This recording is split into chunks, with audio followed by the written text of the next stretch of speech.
పరిశుద్ధులైన యేసుక్రీస్తు వారి పేరట మీకు శుభములు తెలియచేస్తూ దైవ వాక్య సందేశాన్ని ప్రారంభిస్తూ ఉన్నాను.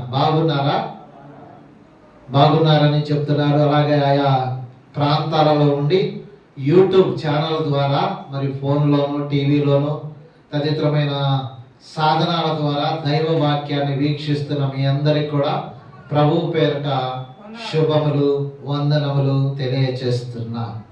ఈరోజు ధ్యానం కోసమై ఒక ప్రత్యేకమైన వాక్యాన్ని, ప్రత్యేకమైన వచనాన్ని మనం ధ్యానం చేసుకునే దానికి సహాయకరంగా మరి పరిశుద్ధ గ్రంథంలో జ్ఞాని అని ఎవరిని గురించి రాయబడిందంటే సొలొమోను గారి గురించి రాయబడింది. అతను ఎంత జ్ఞాని అంటే 3000 పైచిలుకు సామెతలు, ఎన్నో గొప్ప గొప్ప మాటలు. ఆయన యొక్క నాన్నగారైన దావీదు గారు 40 సంవత్సరాలు పరిపాలించినప్పుడు దేశంలో బహుయుద్ధాలు జరిగినాయి. దావీదు గారి కన్నా ముందుగా దేశాన్ని పాలించిన సౌలు గారి హయాంలో కూడా దేశంలో బహుగా యుద్ధాలు జరిగినాయి. కానీ గొప్ప వింత ఏంటంటే సొలొమోను గారు గద్దెనెక్కినప్పుడు ఆయన 40 సంవత్సరాలు పరిపాలిస్తే 40 సంవత్సరాలు ఒక్క యుద్ధము కూడా జరగలేదంట. చప్పట్లు కొట్టి దేవుని మహిమపరచండి. దేవునికి మహిమ కలుగును గాక. ఆమేన్. అంత ప్రశాంతంగా దేవునిని గణపరిచిన వాడు, అంత ప్రశాంతంగా ప్రజలను పరిపాలించిన వాడు, పరిపాలన దక్షుడైన సొలొమోను గారు తాను ప్రసంగి అనే పుస్తకం ద్వారా మనకిలా పరిచయం అవుతూ 2వ అధ్యాయము 24వ వచనములో ఇలా అంటున్నాడు. The book of Ecclesiastes chapter 2 verse 26. ఏలయనగా దైవ దృష్టికి మంచివాడుగా ఉండువానికి దేవుడు జ్ఞానమును, తెలివిని, ఆనందమును అనుగ్రహించును. చాలు, జాగ్రత్తగా వినండి. దేవుని ప్రియబిడలారా, మీలో ఎవరికైనా ఆనందము, సంతోషము, సమాధానము, ఇవే కదా మనిషికి అవసరమై. మనిషికి ఏమో అవసరం? ఆనందం, సంతోషం, సమాధానం, ప్రశాంతంగా ఉండాలని కోరుకుంటారు. విచిత్రం ఏంటంటే ఇప్పుడు మనం చెప్పినది ఏది కూడా మార్కెట్లో అమ్మబడదు. జ్ఞానం అమ్మబడదు, తెలివి అమ్మబడదు, ప్రశాంతత అమ్మబడదు. వీటన్నిటిని దేవుడు ఇంకా చెప్పాలంటే బయట మార్కెట్లో దొరికినా డబ్బు పెట్టి కొనాలి. కానీ దేవాది దేవుడు ఎంత మంచివాడంటే ఎవరైతే ఆయన దృష్టికి ఇష్టంగా ఉంటారో వాళ్ళకి దేవుడు ఏమిస్తానంటున్నాడు? జ్ఞానమును, తెలివిని, ఆనందమును దయచేస్తా అన్నాడు. చప్పట్లు కట్టి దేవుని మహిమపరచండి. Wonderful opportunity. If you believe, if you obey unto the Lord, you will receive a joy.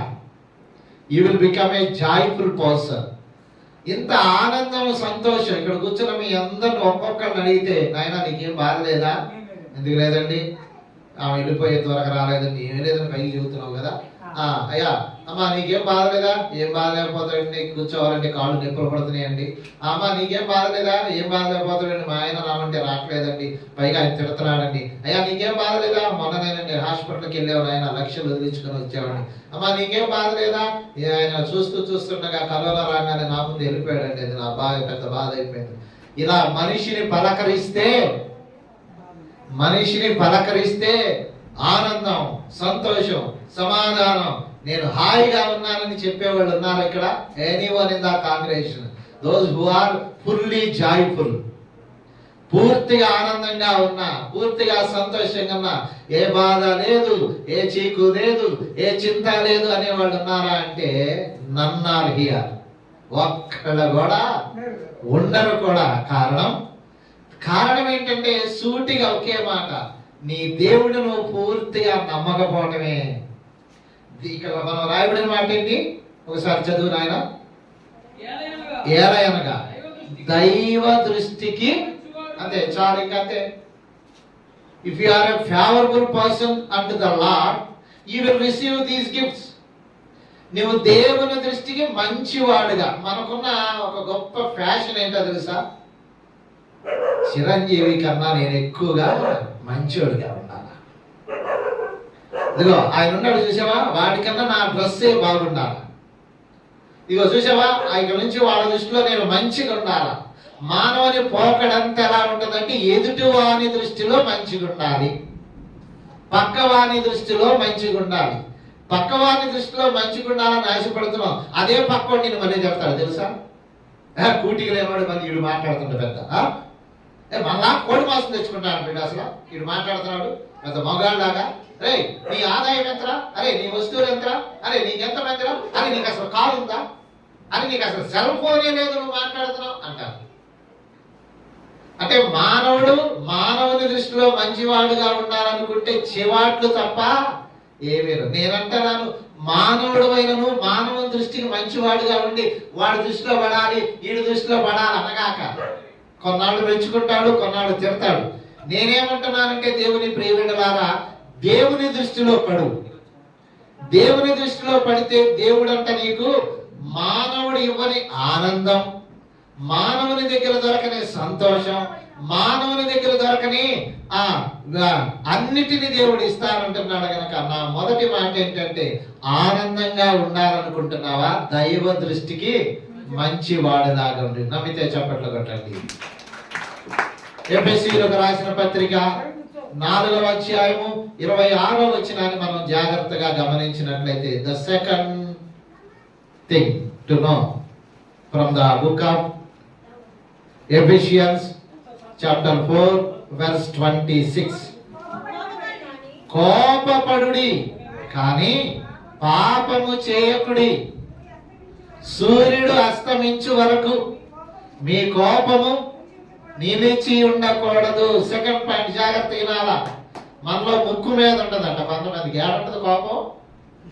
ఆయన ముక్కు మీద ఉంటది కోపం. ఎందుకంటే కోపపడతావు ఎందుకు, ఎందుకంత ఆవేశపడతావు ఎందుకు, ఎందుకన్నమాట పోట్లాడతావు, ఎందుకంత కోపం? శాంతంగా ఉండు, కొంచెం నెమ్మదిగా ఉండంటే మానవులు ఒప్పుకోరని బైబిల్ మొదట్లోనేమో కోప పడొద్దు అనే చెప్పింది. అయినా మనం ఆగుతామా? అందుకని బైబిల్ ఏం చెప్తుందంటే, కోపపడుడి కానీ పాపము చేయకుడి. రెండోది, కోపపడినా ఇతరులతో గొడవ పడినా ఏం చేయాలంట?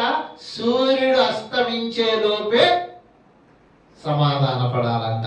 అందుకే మనము దేవుడు మనకిచ్చిన సంఘం తరపున నెలలో మొదటి ఆదివారం వస్తే మనము పాద పరిచర్య పెడతాం. పాద పరిచర్యలో పలికినవారు, పలకినవారు, పలుకునేవారు, కోపడినవారు అందరికీ కలిపి ఏం చేసామంటే పాదాలు కడిగే పరిచర్యను పెట్టాం. అంటే అక్కడ నువ్వైనా పాదాలు కడిగించుకోవాలి, నేనైనా కడిగించుకోవాలి, నువ్వు కడగాలి, నేను కడగాలని దానిని మనం ఏర్పాటు చేసినాము. గనక దేవుని ప్రియబిడ్డలారా జ్ఞాపకం చేసుకోండి. దయచేసి నేనేమంటున్నానంటే, కోపం రావచ్చు, నేను అందుకే ఇంటికి వెళ్తా పలక్కుండా అనగాకండి. పక్కన అన్నం పెడితే నేను తిన్న అనగాకండి, పక్కన కూర తెస్తే నేను తిన్న అనగాకండి, పక్కన పలహారం తెస్తే నేను తినను, నాకు పెట్టద్దు, అరే అది పెడితే మనం తీసుకోగాక అనగాకండి. దేవుడు అంటున్నాడు, కోపం వచ్చింది, గొడవ అయింది, ఇబ్బంది వచ్చింది, దయచేసి తీసుకెళ్ళి బయటికి. దయచేసి గుర్తుపెట్టుకో, సూర్యుడు అస్తమించే లోపు నీ పొరుగు వారితో సమాధాన పడాలంట. సూర్యుడు దిగిపోతున్నాడు అనగానే నీ పక్కాళ్ళతో పలకాలంట. నేను మరలా చెప్తున్నా, ఆదివారం చర్చికి వచ్చి బల్లారాధనకు వచ్చి నేను వాళ్ళతో పలకను, నేను వాళ్ళతో మాట్లాడనంటే మొదట ప్రభు దృష్టికి నువ్వు దోషివైపోతున్నావేమో, గుర్తుపెట్టుకో. అందుకే ఇక్కడ చెప్తున్నాడు, కోపపడుడి కానీ పాపం చేయగాకండి. ఒకవేళ ఆవేశం ఉన్నా వెళుతూ పక్కోడితో చేతులు కలపడం. అందుకే బల్లారాధన ముగిసిన తర్వాత చివరిలో ఏమంటాం, ఒకరికొకరు వందనాలు తెలియచేసుకుంటూ సమాధానంతో సెలవు తీసుకోవాలని తెలియచేస్తున్నాను. అప్పుడు కూడా వందనాలు చెప్పండి, లేనిపోయింది, మీకే నష్టం.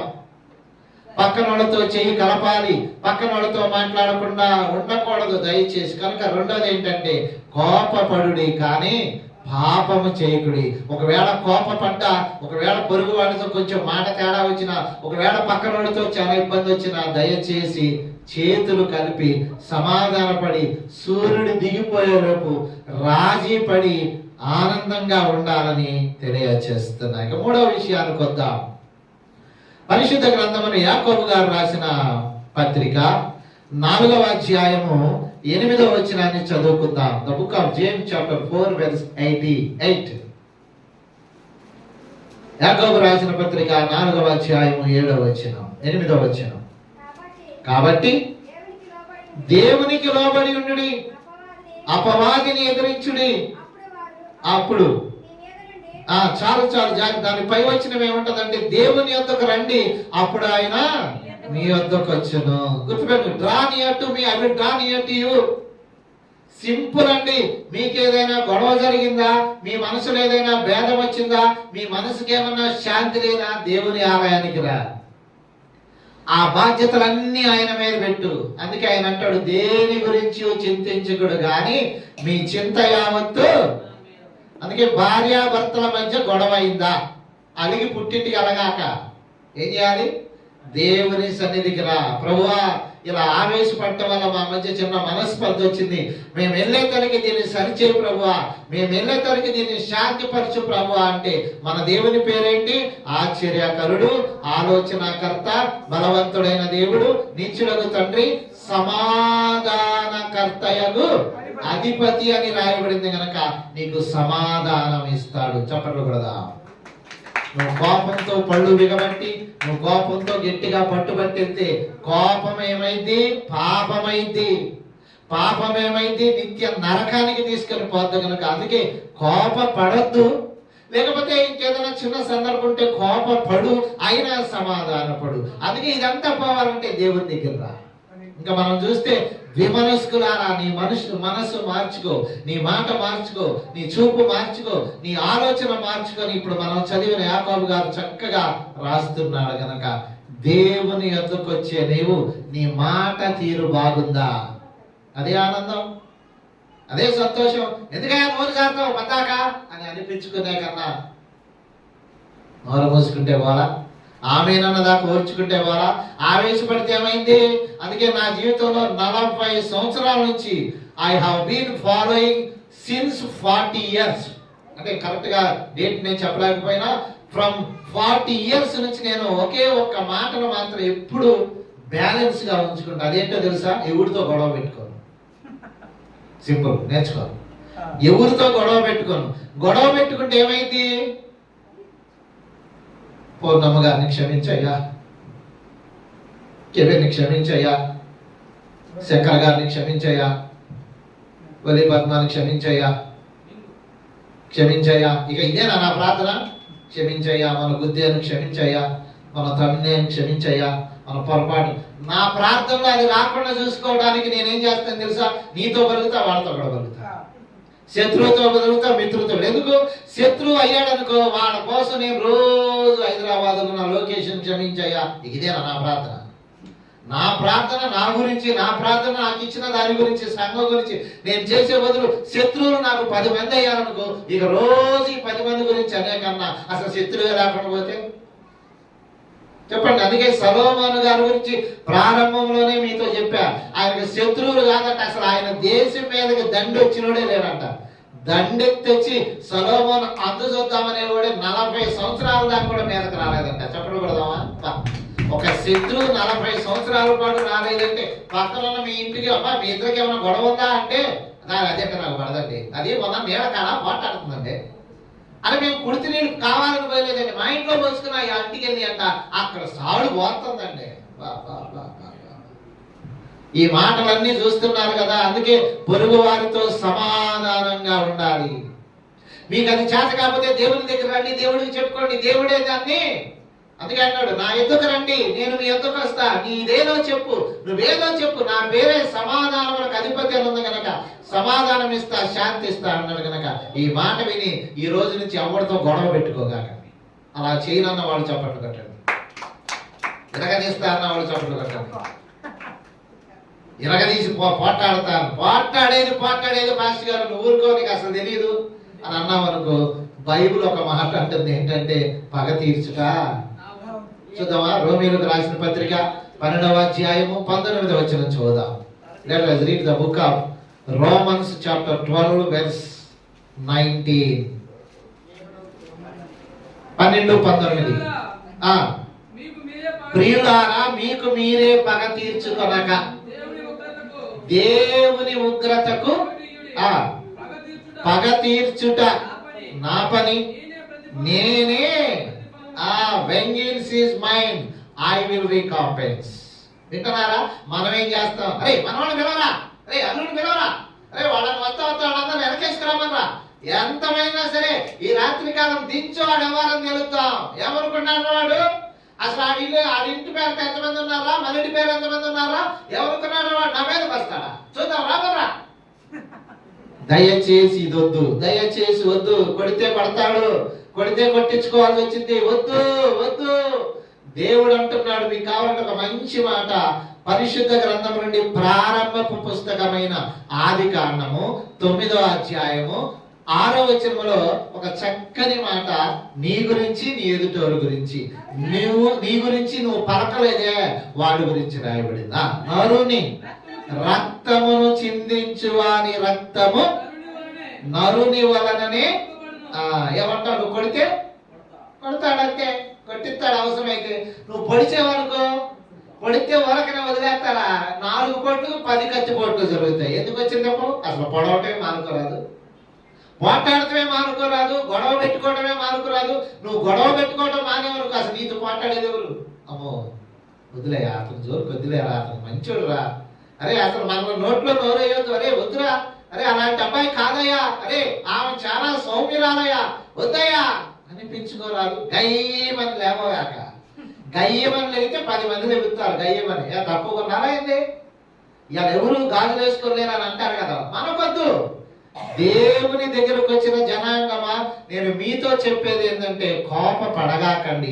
ఒకవేళ కోపపడినా సమాధాన పడేదండి, ఆనందంగా ఉండండి, ఎప్పుడు సంతోషంగా ఉండండి. ఇది ఎక్కడ దొరికింది అంటారా? నేను అంటున్నాను, ఈ చర్చిలో కూడా దొరకదు, దేవుడి దగ్గర దొరికింది. అందుకే దేవుని ఎందుకు రా, అప్పుడు ఆయన మీ ఎందుకు వస్తాడు. నీ మనసు మార్చుకో, నీ బుద్ధి మార్చుకో, నీ మాట మార్చుకో, ఆనందంగా ఉంటావు. నేను అంటున్నా 70 కాదు 80 బతుకుతావు. 80 కాదు 70 కాదు కదా, 60కే చేస్తున్నావు అంటే నీ నోరు బాగాల, అంతే.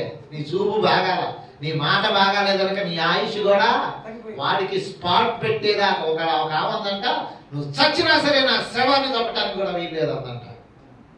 ఈయనన్నా అంట, నీకే అంత కోపం ఉంటే అసలు నీ శవాన్ని కాదు కదా, నీ ఇంటిని చూడాల్సిన అవసరం కూడా నాకు లేదన్నాడంట. ఎవరిద్దరూ చర్చికి వెళ్ళేవాళ్ళే. ఎందుకు నాయన అంత కోపం? నీకెందుకు అంత పట్టుదల?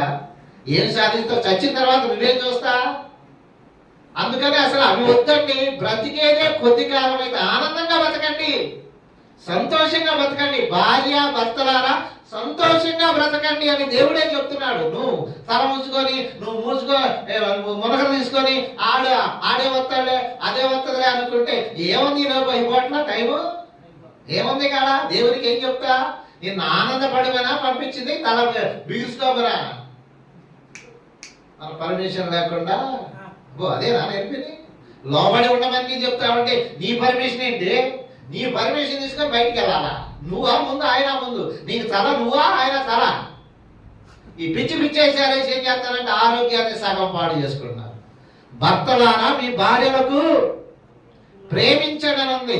అలాగే ఆ భర్తలారా మీ భార్యలైన మీరు ఆయనకు లోబడి ఉండాలని వాక్యం చెప్తా ఉంది. భర్తలారా మీ భార్యలను ప్రేమించడం ఉంది. 2 ఉన్నాయి, కానీ లోబడడు. మనం చెప్పింది చేయకపోతేనా ఇంటికి వస్తే ఎందుకు ఈ మాటలు? మగాడు ఏం చేస్తాడు? చూసి చూసి చూసి ఒకరోజు ఎంత పిచ్చోడైనా లాగించి పడతాడు, ఎంత చేతగానైనా ఒక రోజు నేను అంత చూస్తాడు. వద్దు. రెండోది, పురుషుడు ఎవరో తెలుసా? దేవుని స్వరూపం. దేవుని స్వరూపానితో ఆటలాడుకోగాక, నీకే నష్టం. నీ ఆనందం ఉండదు, నీకు సంతోషం ఉండదు. ఎప్పుడు ఒంటరిగా ఒంటరిగా ఒంటరిగా అక్కడ దేవుడికి తప్పేం లేదు. అందుకే ఆనందం కావాలా? దేవుని కరెక్ట్గా అర్థం చేసుకో. ఎవరా దేవుడు? సమాధానం ఇచ్చే దేవుడు. ఎవరా దేవుడు? శాంతినిచ్చే దేవుడు. ఎవరా దేవుడు? ఆ పగేదో నా మీద పెట్టంటున్నాడు గనక నీ మీద పెట్టుకొని మీ వాళ్ళని పిలిపించి వాళ్ళంతా చూసేదాకంటే ఈలోపు నువ్వు చేస్తావు. నిన్ను చంపేస్తాడు దేవుడు. వద్దు, పక్క తీర్చుకోవద్దు. అర్థమవుతుందా? తెస్సలోనియులకు రాసిన మొదటి పత్రిక 5వ అధ్యాయము 16వ వచనాన్ని చదువుకుందాం. The fourth one from the book of 5:16. The first book of Thessalonians. Let us read. 5:16. ప్రతి విషయములో కృతజ్ఞతాస్తుతులు చెల్లించుడి, ఈలాగు చేయుట యేసుక్రీస్తు విషయములో మీ విషయములో దేవుని చిత్తం. అంతేనా? కేవలం దేవాలయానికి రండి ఇందాక మనం విన్నాం కదా. వచ్చినప్పుడు ఏం చేయాలి తెలుసా? ప్రభువా నిన్న గొడవైందయ్యా, అయినా సమాధానం ఇచ్చావు, నీకు వందనాలయ్యా. ప్రభువా నిన్న పొడుచుకోబోయావు ప్రభువా, అయినా దాని నుండి తప్పించావు ప్రభువా, నీకు వందనాలయ్యా. అయ్యా నిన్న భయంకరమైన యాక్సిడెంట్ జరగాల్సిందయ్యా, అయినా కృప చూపి అది జరగకుండా కాపాడావు, నీకు వందనాలయ్యా. అయ్యా నిన్న ఇలా జరగబోయిందని దేనికైనా నువ్వు వందనాలు చెప్పు, ఆనందంగా ఉంటావు. అంతే. చర్చికి వచ్చిన తర్వాత కూడా అది నా ఇంకా చూడకూడదు. దాని కుర్చీలో నేను కూర్చోను, దాని నీడ నా మీద పడకూడదు, అది సాంబారు పోస్తే నేను తినను. ఏంటి యేసయ్య చెప్పేది? ఏంటి యేసు ప్రభు వారు చెప్పి? నేను అంటున్నాను, ప్రభు రాత్రి భోజన సంస్కారం ఇస్తున్నప్పుడు ఆయన శిష్యులైన 12 మంది వస్తున్నారు కదా, వచ్చారు. పేతురు గారు వచ్చాడు, యోహాను గారు వచ్చాడు, యాకోబు గారు వచ్చాడు కదా. ఇస్కరియోతు యూదా గారు వస్తే ఆయనకి ప్రభు రాత్రి భోజన సంస్కారంలో పాలు పప్పులు ఇచ్చాడా ఇలేదా? ఎందుకు ఇచ్చాడు? పైగా ఆయన ఎవరు? అప్పగిస్తాడని తెలుసు, వెండి నాణ్యాలకు అమ్ముకుంటాడని తెలుసు, అప్పగించబోయే వాడెవరో మొదటి నుండి ఆయనకి తెలిసిన బైబిలే చెప్తుంది కదా. మరి ఆయనకి ఇచ్చాడా ఇలేదా? ప్రేమించాడా ప్రేమించలేదా? కాళ్ళు కడిగాడా కడగలేదా? అది చెప్పడం పని. కాళ్ళు కడిగాడా కడగలేదా? కాళ్ళు కడిగించుకున్నాడా కడగలేదా? నువ్వు కడిగించుకున్నావు కడిగించుకోవట్లేదా? నువ్వు సందులోంచి దూరత్వం ఏంటి మరి? నువ్వు అయిపోయిన తర్వాత వస్తున్నావు ఏంటి మరి? ఆ కడుగుతుంటే ఆయన కడిగే దానికోసం ఆడు కడుగుతూ నేను కడిగించుకొని అంటావేంటి? ఏంటిదంతా? నీకు ఆనందం ఎందుకు రావట్లేదు తెలుసా? నీకు సంతోషం ఎందుకు రావట్లేదు తెలుసా? నువ్వు హాయిగా ఉండకపోవడానికి కారణం ఏంటంటే ఒక క్రమాన్ని పెడితే అక్రమంగా మార్చేస్తావు. అందుకే క్రమము కానిది సింపుల్. ఆనందం ఎట్టొచ్చింది నీకు, సంతోషం ఎట్టొచ్చింది నీకు? ఆనందం సంతోషం రావాలంటే ముందు దేవుడు నీకు అర్థం అవ్వాలి, బైబిల్ నీకు అర్థం అవ్వాలి. సంతోషంగా నువ్వు ఉండాలంటే ఖచ్చితంగా ఆయన చెప్పేది నువ్వు పాటించాలి. అందుకే పాటించాలంటే బైబిల్ చదవాలి. బైబిల్ చదవాలంటే నీకు ఆ మనసు రావాలి. బైబిల్ చదివితే ఏముంటది? శత్రువును ప్రేమించాలంటది. వాడు నేను కొడుతున్నా, వాడు నిన్ను తిడుతున్నా, వాడి కొరకు ప్రార్థన చేయమంటది, కానీ లాగించుకుంటాను. ఒకవేళ కొట్టాడు అనుకో, ఒక చెంప మీద కొడితే మరొక చెంప చూపనే చెప్పింది, కానీ ఎదురు తిరగమని. ఎందుకో తెలుసా? ఎదురు తిరిగేది నాకు అప్పచెప్పు, నేను చూసుకుంటా. అందుకే నాకు రక్తము చిందిస్తే మళ్ళీ వారి రక్తము చిందించబడటం ఖాయం గనక వద్దు వద్దు. నువ్వు అక్కడ ఆయన పొడిచి వచ్చి ఈడ క్షమించు ప్రభు, ఈడ క్షమించు ప్రభు అంటే క్షమించటం ఉండదు. ఈడ నువ్వు పొడవటమే తప్పు, నువ్వు చేయటమే తప్పు. కనుక ఇది మీరు చక్కదిద్దుకోవాలని తెలియచేస్తున్నా. ఇక దేవాలయానికి వచ్చేవాడు ప్రార్థన చేస్తూ ఉంటారు. ఆ ప్రార్థనలో కొన్ని మెలకువలు చెప్పి ముగించడానికి ప్రయత్నం చేద్దాం. దేవాలయానికి వచ్చేటప్పుడు ఇందాక మనం చెప్పాం కదా, దేవాలయానికి రండి, దేవునికి ప్రార్థన చేయండి, కృతజ్ఞతలు చెల్లించడం. తర్వాత వచ్చిన తర్వాత మనం ఎలా ప్రార్థన చేయాలంటే ఒక మంచి విధానాన్ని నేర్చుకోండి. మీలో ఎవరైనా ప్రార్థన చేస్తారా? అందరికీ ప్రార్థన చేయడం అలవాటే. కానీ నేను అడిగే ప్రశ్న ఏంటంటే, దేవునికి ఇష్టమైన ప్రార్థన ఏంటో తెలుసా? దేవుడు ఎవరు? వాక్యం. అంతే కదా? యోహాను సువార్త 1వ అధ్యాయము 1వ వచన ప్రకారము వాక్యమే దేవుడు, వాక్యమే దేవుడు అయ్యున్నాడు. కనుక ఎవరైనా ప్రార్థన చేస్తే, ఉదాహరణకి మనందరికీ ఏమి బాగా ఇష్టం? అడగటం. అంతే కదా? ప్రార్థనలోకి వెళ్తే ఏం చేస్తాం? దానికి బైబిల్ ఏమంటుంది? మత్తయి సువార్త 7వ అధ్యాయం 7వ వచనం చదువుదాం. చదవండి. Let us the book of Matthew chapter 7 verse 7. అడుగుడి మీకు ఇయ్యబడును. చాలు. అంటే నువ్వు ఎలా ప్రార్థన చేయాలి? You have to pray like this. ఎలా? ప్రభువా, పరిశుద్ధులైన మత్తయి గారి ద్వారా ఏమన్నావు? అడుగుడి మీకు ఇయ్యబడును అన్నావు. ఇదిగయ్యా నాకు ఇవ్వయ్యా. గుర్తుపెట్టుకోండి, దేవుని వాక్యాన్ని ఎత్తి దేవునితోనే చెప్తే దేవుడికి ముద్దొచ్చిందంట. చెప్పండి కట్టండి. కాకి పిల్ల అంటారు కదా. దేవునికి ఎవరు ముద్దొస్తారంటే, ఓ గోజాడి రక్తం కాచి చెమట పోసి ఈ అయ్యా చెయ్యయ్యా అట్టయ్యా ఈ నేసేయ్యా వాడిని మూసేయ్యా ఈ కాదంట. అడుగుడి మీకు ఇవ్వబడును అన్నావు, అడుగుతున్నాను, నా ఎడల దయచూపు, నాకు సహాయం చేయి. ఇంకొక మాట చూద్దాం. యోహాను సువార్త 14వ అధ్యాయం 13వ వచనంలో చూస్తే ఇంకా మనం ఎట్లా ప్రార్థన చేయాలి? 14:13 చూద్దాం. మీరు నా నామమున నన్నేమి అడుగుదురో, అంటే ప్రార్థన చేసేటప్పుడు ఏమి రావాలి? ప్రభువా, నా నామమున నన్నేమి అడిగినా ఇస్తానన్నావు కదా, మగ పిల్లోడిని అయ్యా, ఇదామా మగ పిల్లోడిని అయ్యా, ప్రభువా అయ్యా అయ్యా మగ పిల్లోడిని ఇచ్చావయ్యా, ఒక లక్ష్మిని అయ్యా అయ్యా అని మీరు అడగండి. అడిగేటప్పుడు ఏం చేయాలంట? మీరు ఏది అడిగినా ఇస్తానన్నావుగా అయ్యా, నేను కూడా అడుగుతున్నాను అయ్యా అన్నారు. ఇక పోతే మనందరికీ వ్యాధి, బాధ, చీకు, చింత.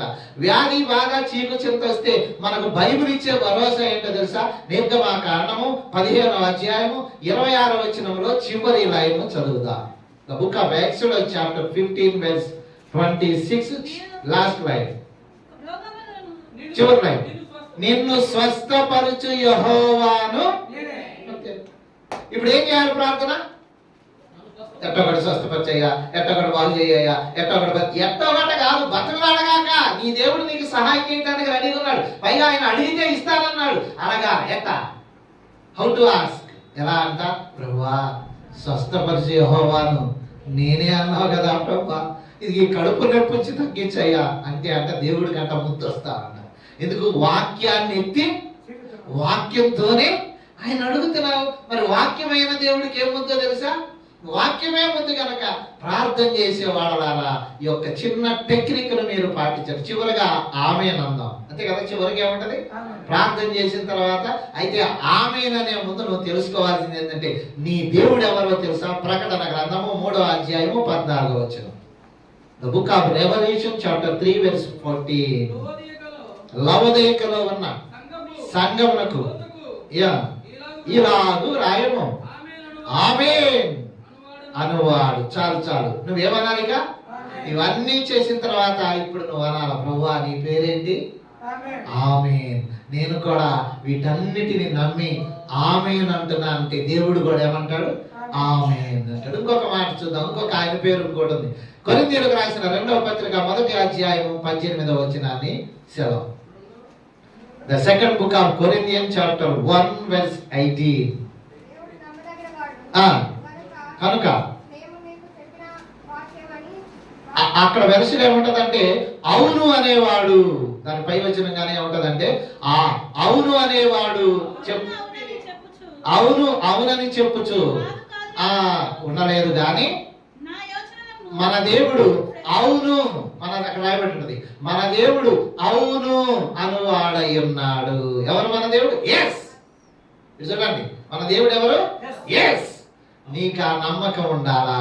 కనుక ముగిస్తున్న వాక్యాన్ని, నువ్వు దేవుని దగ్గరకు వచ్చేటప్పుడు ఆనందం కావాలంటే ఆయన దగ్గరికి రా, ఆయన అర్థం చేసుకో. ఆయన చెప్తున్నాడు, ఎవరితో గొడవ పెట్టుకోగాక, పగ పెట్టుకొని ఇంటికి వెళ్ళగాక, సమాధానపడి వెళ్ళు.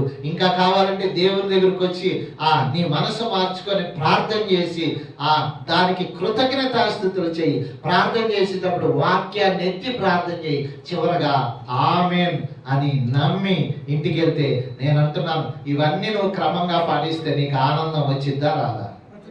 ఖచ్చితంగా వచ్చింది. చెప్పిన విధానం, చెప్పిన ఫార్ములా ప్రకారం లెక్క చేస్తే ఏమైంది? లెక్క అయిపోతుంది. చెప్పిన రూల్ ప్రకారం, చెప్పిన సొల్యూషన్ ప్రకారం, అదే చెప్పిన దాని ప్రకారం చేయకుండా నీ పిచ్చి పిచ్చిగా అయితే ఏదయ్యా లెక్క రావట్లేదు. లెక్క ఎందుకు రాదు? తెక్కెక్కితేనే రాదు లెక్క. తెక్క కుదరాలంటే తెక్క కుదిర్చి ఆయన దగ్గరికి వస్తే లెక్క సరైపోద్ది. కనుక నీ వ్యాధి పోద్ది, నీ సమస్య పోద్ది. ఇదిగో ఇది నేర్చుకో. పగ పెట్టుకోగాక, పలకుండా ఉండగాక, నీ నాడుతో పలకను అని ఈ మాటలు ఎత్తేసుకో. ప్రభువును నమ్మిన తర్వాత నీకు శత్రువు సాతాను తప్ప ఎవరు ఉండకూడదు. నమ్మితే చెప్పండి కొట్టండి. పాయింట్ అర్థమైందా? శత్రువు ఎవరు ఉండాలి?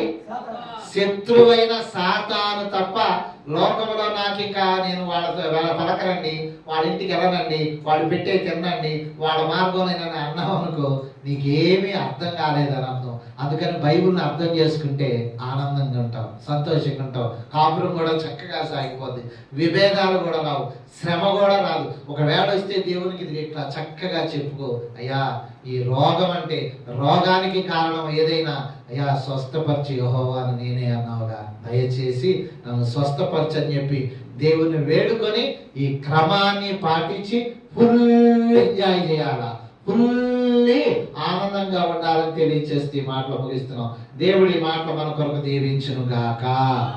ఆమేన్.